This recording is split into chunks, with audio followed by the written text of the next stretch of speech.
இந்த வாட்ச் எங்க இருந்து வாங்கினேன்? ஆமாம் சார். எவ்வளோ ஆச்சு? 5,000. இந்த வாட்சை சேம் நான் இந்த .com பிளாட்ஃபார்மில் பார்த்துருக்கேன். பட் இதோட ப்ரைஸ் கொஞ்சம் கம்மியாக இருக்கும். Yes, this is not SEO brother. நீங்கள் ஒரு ப்ராடக்ட்டை 2 டிஃப்ரெண்ட் பிளாட்ஃபார்மில் லிஸ்ட் பண்ணியிருக்கீங்க. பட் உங்கள் ப்ராடக்ட் ஒரு ஹை அத்தாரிட்டி டொமைனில் மட்டும்தான் விசிபிள் ஆயிருக்கு.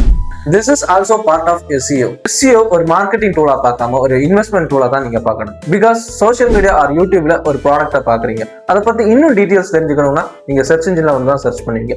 அங்கே உங்கள் ப்ராடக்ட்டை பற்றி ஏதாவது பெனிஃபிட்ஸ் ஆர் அட்வான்டேஜஸ் அவங்க பார்க்காம போயிட்டாங்கன்னா உங்கள் ப்ராடக்ட் அங்கே ஃபேக் ஆகிடும். So SEO is the backbone of product marketing. இந்த மாதிரி நிறைய வீடியோஸ் வேணும்னா நம்ம சென்ட்ராக்ஸ் பேஜை ஃபாலோ பண்ணுங்க. மறக்காம கமெண்ட் பாக்ஸ்ல வந்து கமெண்ட் பண்ணிட்டு போங்க.